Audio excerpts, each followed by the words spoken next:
readers, reviewers, countrymen. lend us your ears.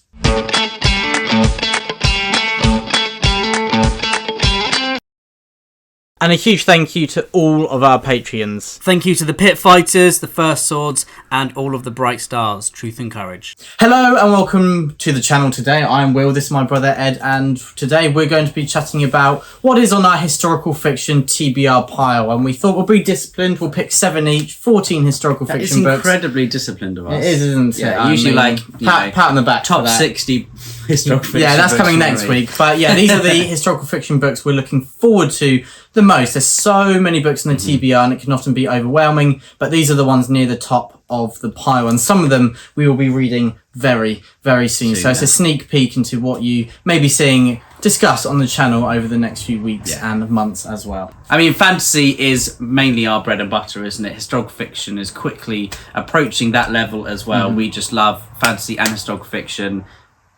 All of that gels with us just so perfectly. Yeah, well, I mean, I think I've actually read a lot more historical fiction this year than fantasy. I've only read, I think, 9 or 10 fantasy books this year, including novellas as well. So, yeah, historical fiction is quickly becoming more predominant, but it changes a lot. As I've said before, I keep my reading fresh. I don't really enter reading slumps, I think, because of the amount of genres that we read. Yeah. But anyway, enough yapping. Let's get into the books that we're talking about today. We are good at waffling. People are here to see the books, not hear us just chat. So, do you want to get your first book that is on your historical fiction TBR? The first book is a medieval historical fiction. It's called Joan by Catherine Chen. I wonder who that's about. I'm trying to think of a famous Joan. Of Arc? Isn't there? No, I knew that, obviously. Obviously, but someone else. I was worried for a second. There's a singer, Joan something, isn't there? I don't know. You're the wrong person to ask. But this is about Joan of Arc, who was later, I believe, made a saint. But she fought in the 100 Years' War with the French against the English. And then in the end, she was persecuted by the French. And was she hung? I believe she was hung. I think burnt. Because it's for heresy, I think. Savage. Okay. Actually, it does say heretic on the back. But I don't know much about Joan of Arc apart from what I don't know about the way she died, the way I thought she died, clearly. And I'm really, really intrigued to read this. It's by Catherine Chen. I've heard fantastic things about the way that it's written, about the way that Joan of Arc is actually written, how there is kind of this psychosis behind her. And I'm just really intrigued by it. And I really want to read a lot more medieval historical fiction, which is exciting. Yeah. Do you remember the game you got me a few years ago that was the 100 Years' War? Oh, what was it called? I don't remember. But anyway, Joan of Arc was in that, and when I played that, I then read so much about her, but it was probably 5 or 6 years ago, so I basically remember nothing. But I remember thinking that if I ever write a book, I want to write a fantasy book inspired by her, but make it into fantasy. That'd be cool. Yeah. So I think someone's just written down that idea and they're going to write it now. But what I mean about that is that I obviously thought it was pretty cool. It's a great story. But then also a good story. Quite moving as well and quite compelling. So yeah. Well, and it is astounding. I think she was 15. She starts off as heroic, and then the end of her life is just a complete tragedy. But also from humble beginnings to becoming, in the 100 Years' War, a woman to lead as a figurehead. Yeah. And then the downfall as well. And the mark she's left on the world, on history, how she's a household name, is incredible. And I think she died at 19. Wow. So within those few years, probably even younger actually. Yeah. But yeah. Anyway, that's the first one in the historical fiction TBR. Next up, I have one that I was actually halfway through reading and then went to uni, and stupid uni lists took over. Stupid Durham. Stupid Durham. Why do they make you read so much so you can't pick your own books? But anyway, I bet none of the books are as good as this. There's 1 or 2 that will be in my favourites, but David Gemmell's on the back. He is. Yeah. David. But anyway, if you haven't heard somehow us talk about this on the channel, this is the Boudica series. This is book 4 of the quartet. I'm about halfway through. It's about, if you couldn't tell already, the story of Boudica. And obviously this is the 4th one, the finale. So it's the great showdown with the Romans, which we all know ends happily. At least Colchester's in here. We may know how it ends, but this is about the journey to that end and the characters that we've fallen in love with. We've got characters on both sides where overall I hate the Romans now, but there's still some figures on the Roman side who you love and adore, and you just want them to... Basically, you want all the characters to just move away, settle down somewhere where no one's going to find them, and then live happily ever after. But I doubt that's going to happen. And yes, I think once I've read this, we're going to do a review, a chat about the whole series, aren't we? Yeah. And we'll have more content on that. As we promised last year, I'm sorry, it's my fault. It's actually rare that... Yeah.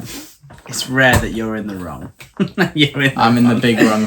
The next one for me is a Viking Age historical fiction. It's a classic, The Longships. And I'm noticing a pattern here that a lot of these historical fiction books actually have a fantasy author on the front. And this one has Joe Abercrombie, who said, a rip-roaring saga that's vivid and authentic. No one should go a Viking without it. Nice. Because I think he read this as research for his Half a War trilogy. He also loved Robert Lowe's series for the Half a War trilogy. I do need to carry on with that.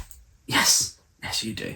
But the Longships is like the classic of Viking Age historical fiction.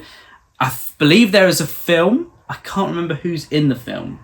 I want to say Charlton Heston, but I think that's wrong. It might be. But I remember turning it on one day, and Red Orm, his name is Orm, has swum I think 1,000 miles. And he turns up on the beach and he's like, I've been swimming for 30 years. But basically like that. I've been falling for 30 minutes. Bit of Loki there. Yeah, so The Longships, I've heard amazing things about it. Dad absolutely loves it. I think, from what I've read of the reviews so far, it is a timeless book.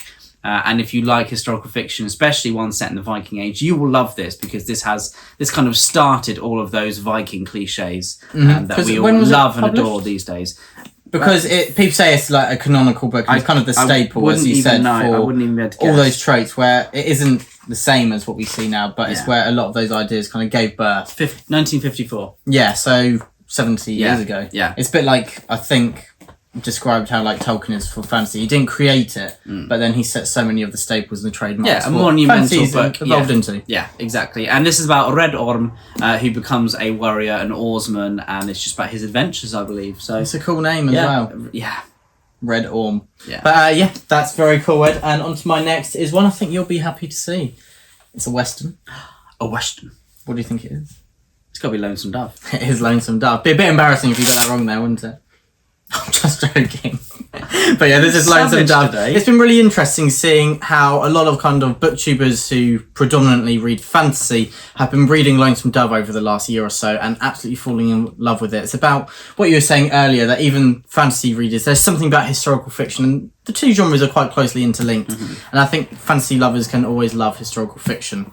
And there's something in Lonesome Dove that just compels people, no matter what they read. It kind of transcends genre, it seems, in that sense. And I'm looking forward to discovering why. I've left it for quite a while because I wanted it to be during a break from uni. I've finished uni now, yay. I will in a few weeks, but most of the exam things are all done and capiche. It's just Jaeger bombs now, isn't it? All the way to July. All the way into July, yeah. But yeah, Lonesome Dove is a western that I really, really need to read. Yeah. And I need to give it the time it deserves. So yeah, that is Lonesome Dove, which people like Mike's Book Reviews and Matt's Fantasy Reviews have been reading and loving. Yeah. So yeah, even if your recommendation wasn't enough, all of them all together got me hooked. Very nice. Yeah, I mean, I think fantasy readers love historical fiction as well, but even though fantasy readers, we like all the sprawling epic worlds, we like all the creatures that are on steroids, we like all the elvish languages and the beautiful worlds that these authors create. But the main thing that we love, I feel,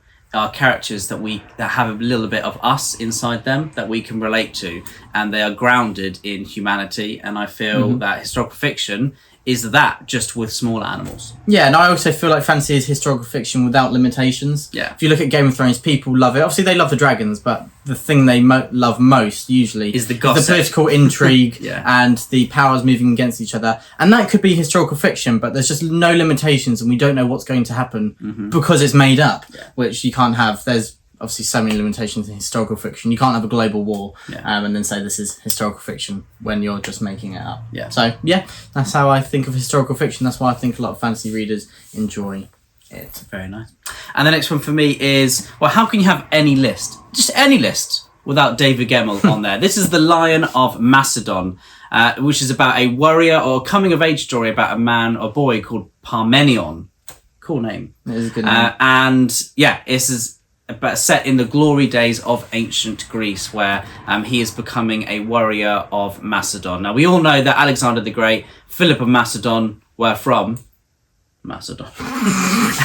And I'm really looking forward to reading Great pause this. there. Apart from that, I don't know anything about this, but I know that because it's David Gemmell, I will give it 5 stars. Because I don't think there's a David Gemmell book that I haven't given 5 stars yet. How many have you read? 5? Interesting. Could be that is a good record. I'd like to finish the Regante because I kind of count that as a duology, but I'd like to read the next 2. Yeah. I just miss Conover. Yeah, I know. Convar is from Sword in the Storm. Yeah, Sword in the Storm. Yeah. I nearly said Sword in the Stone, but that's a very different thing. Such a great film. Great film. Some more David Gemmell. Yeah. Have you read his Troy series? I started listening to it and I realised very quickly it's not a series you could listen to. Some go really well with Audible. Yeah. Others not so much. And I felt like I'm not gonna get the most out of it. Yeah. So I've stopped it and I'll physically read it soon. Yeah. Nice. Cool. Lion of Macedon. Has anyone read it? Please let me know in the comments below. David Gemmell is someone I always want to read more of. What are your favourite Gemmell books without saying legend? Next up, I've got probably the most discussed historical fiction author in this sphere that we interact with. Discussed? And it is... Oh, disgust. Disgust. I thought you meant like disgust. Nope. But next up, I've got Bernard Cornwell, and this is Warlord, the final book of the Saxon. It's a great ending. It is. And yeah, so this is the Last Kingdom series as on Netflix. What are you laughing at? Said it is. It Not is ready yet, brother. It's a great ending. I thought you said great series. No, it's a great ending. Sorry. But yeah, it's such a good ending. It's an amazing ending, and I'm looking forward to actually, finding out what the ending is. But yeah, this is the conclusion. I remember you and Popcorn were a bit worried that you'd caught up with the series and this wasn't out yet, and you said you don't know how he's going to wrap it up in one book. Yeah. But you both said that he does it brilliantly, and this is one of the best books in the series. Yeah. And there's a monumental battle in here that is famous in history. That's and what you we will love find to out see. what it is. That's what we love to see. But yeah, this is Warlord. Ucha's a great character. It's sad to say goodbye to him, but I think we were all ready. The templates started coming in, but this book is a return to the best of The Last Kingdom, in my opinion. I think we can't complain when we've had 13 books following him. No, we haven't had enough. Yeah. So, yeah, he's given us our fill of Uhtred, son of Uhtred. Son of Uhtred. Yeah. And keeping with the ancient Greek theme, we have Virtues of War, which is Alexander by Stephen Pressfield. Stephen Pressfield, in my opinion, is in the top 3 historical fiction writers, or just any writers of all time. He is incredible. No one writes war and campaigns and the reality of brutality like Stephen Pressfield. And he paints it in such vivid colours, and he's just an amazing writer. And I think I'm going to love this. This is the story of Alexander the Great growing up and then going on his campaigns in the Middle East, in Africa as well. And I'm really, really excited to get to this. This actually has Amanda Scott on the back. That's really, really cool. That is awesome. They're all friends. Look at that. All friends. Love to see it. And this is narrated by Alexander himself. Not on Audible, but it's written from his perspective. Okay. So I think Stephen Pressfield surely has done a wonderful job with that, because how can he not? It's Stephen Pressfield. I trust the man. I'm looking forward to this. Next up, I've got Dictator by Robert Harris. This is the 3rd book in the Cicero trilogy. This is a very different type of historical fiction. It is completely political intrigue, I mean. But is it like A Few Good Men? Basically, yeah, or at least the first one definitely. You can't handle the Senate.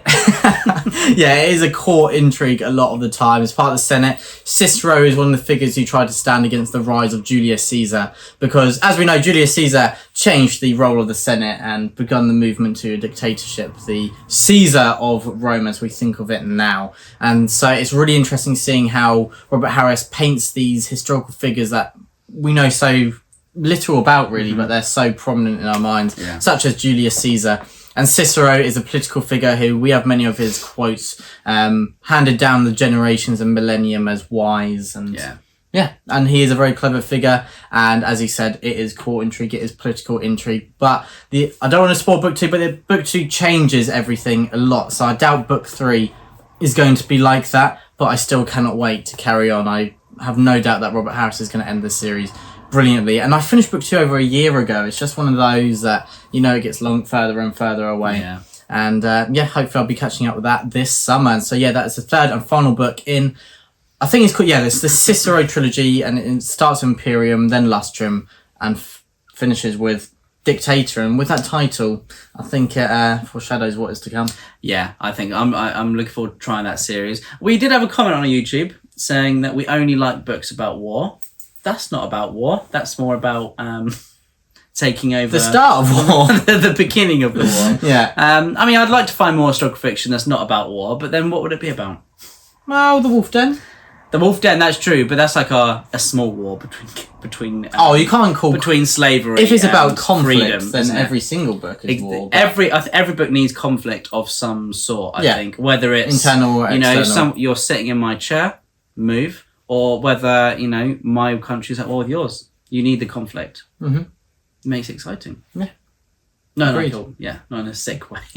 Agreed. Next up, the next one for me is a book that is bigger. Lonesome Dove isn't war, is it?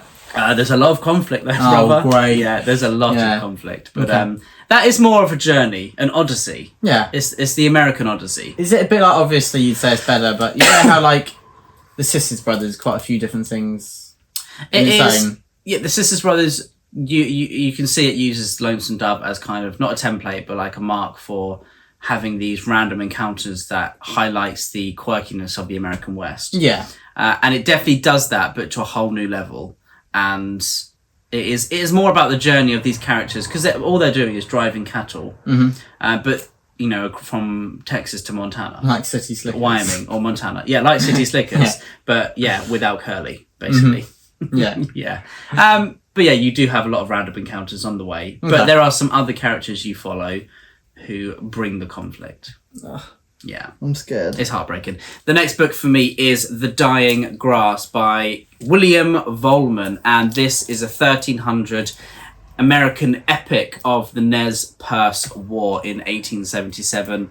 The Nez Perce inflicted the greatest American defeat upon them since the Battle of Little Bighorn in 1876. This is in 1877. It is a fascinating war between America and the Nez Perce tribe, and I've heard this book is absolutely incredible.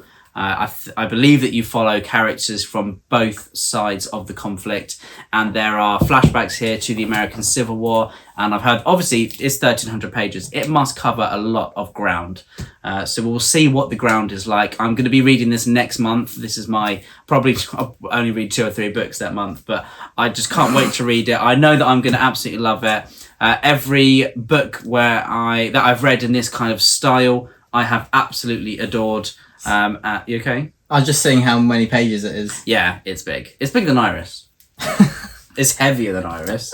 But yeah, I mean, can we have a picture comparing William? the two? Yeah, I will. I'll definitely do one. William Vollmann has written, I believe, a 7-book series chronicling America, and it starts off with Vikings, the Vikings landing in Newfoundland, and then each one is just about maybe a different generation, a different era of America, and it's really intriguing, really interesting. I haven't read any of the others, but I think I'm going to pick. None of the characters are linked, I don't believe, so I'm just going to pick up with this one. This is the one that interests me the most, and then take it from there. Hopefully, I love William Vollmann's writing. I should do if it's a 1,300 page book. I think this will be the biggest book I've read. I've read the bigger one. The other big ones I've read are Shogun, which is like 1,000, I think. Storm Swords. Storm Swords, 1,177, so something like that. Around that. And obviously Count of Monte Cristo I haven't read yet, but that's the one I'll read. The big one I'll read more after. Huge books. We read a lot of big books, but I'm not sure about huge books. I love that cover. I don't know about you guys. I love the colours. I love the horse, the Appaloosa. It's beautiful. But yeah, looking forward to read this. Has anyone read it? Please let me know. And that looks like it's going to be an epic. Yeah. Next up, I've got Dynasty Killers by Baptiste Pinson-Wu. This is the 3rd book in the Three Kingdoms Chronicles. To read these. The first 2 are so good. It is a chronicler's tale. We've got an old man telling the story of his life, and I love that framework. We've seen it so many times, but it can be done in a fresh way because of it's in a different period, it's different characters and different settings. So it can be kept fresh and intriguing. And it's a trope for a reason. Trope doesn't need to be a bad word, does it? No, it's not a dirty word. No, it's not. So it's done brilliantly here. Book 1 is Yellow Sky Revolt. It is a coming of age story. And I've got a review on my other channel of that actually, and just me raving basically about how much I loved it. Yeah. And then book 2 is still coming of age, but he's taking a little bit more responsibility. I really appreciate that Baptiste Vincent Wu. These aren't huge books, so he's making sure each one, he's not rushing the growth, because it wouldn't feel real if someone at 18 has suddenly gone from kind of humble beginnings to suddenly being in charge of everyone and having responsibility over all the events around him. And I love how at first he's kind of powerless and dragged with the tide, but now our central character is beginning to get a bit of influence, a bit of responsibility, and he's feeling like he needs to start fighting against just being dragged in every direction. And so I can't wait to see where this goes. And book 4 is out as well. I believe that is called Forest of Swords, which great name. Yeah. And so everyone, please check out this series. It's self-published, and it's just another gem of the self-published sphere. Is Guan Yu in this? Yes. Oh, I love Guan Yu so much. It is done so well. So well. But and I believe there's a lot more in this in book 4 than he is in the first 2. Really? Yeah. Nice. So this is incredible. It is, I didn't even say what it's based on the Three Kingdoms conflict in China. And so if any of you have played Dynasty Warriors, this is the book for you. Nice. It's called Dynasty Killers, isn't it? Yeah. Nice. Okay, the last one for me is Karl Marlante's Matterhorn. I was looking through my historical fiction books that I've read, and I saw that there is an extreme gap in my education, and I have not read really any historical fiction set after 1900. So that's pretty naughty, isn't it? So I've thought... I watched Apocalypse Now and I watched Platoon, and I thought I'm going to get a book on Vietnam. Nice. And Matterhorn is apparently the best one out there that there is, according to Goodreads, which sometimes you can't trust Goodreads. Sometimes you can.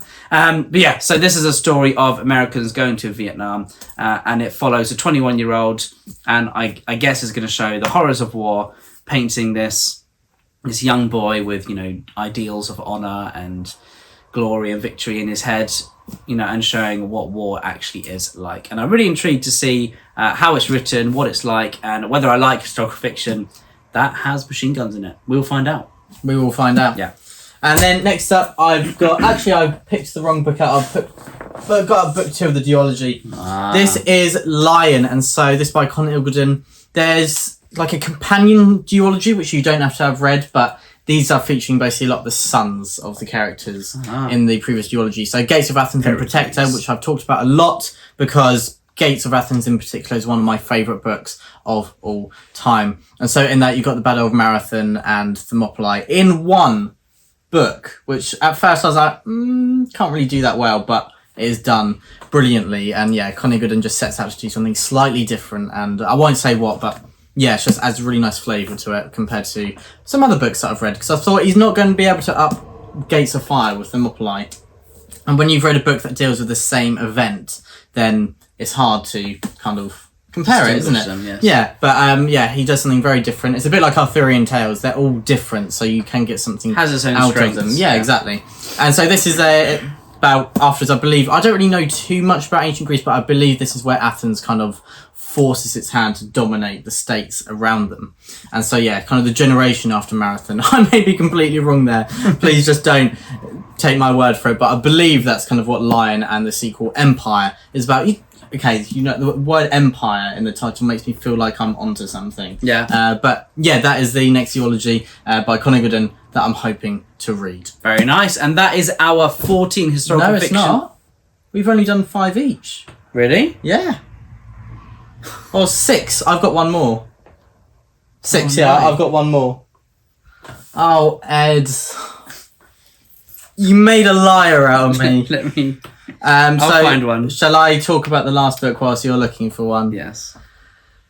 You can scour my shelves as well if you need to pick one. I'm upset. I'm upset. I'm upset. You see, this is behind the scenes. I'm really sorry. Ed, you're a teacher. Come on, William. You should be organised. Can you waffle some more? That shouldn't come hard for me. I can't believe you bring my profession into it. I'm a teacher. That's why I'm not organised. I'm sorry. But next up, I've got Stormcrow by Ben Kane.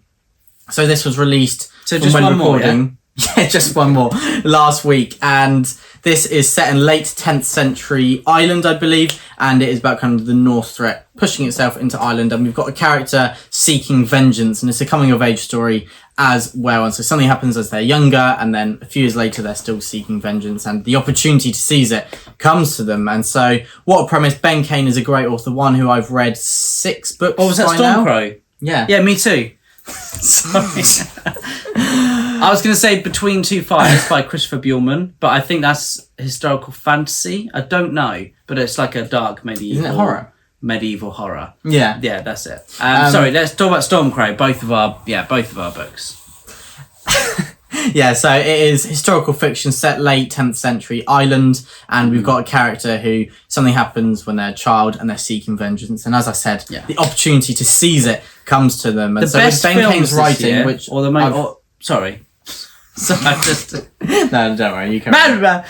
The biggest films this year are the ones all about vengeance, aren't they? Dune, vengeance. Yeah. Furiosa, vengeance. Have you seen it? No, but I've heard of it. No, but I know what it's about. The best films this No, I know year. the Planet of the Apes one. Have you seen that?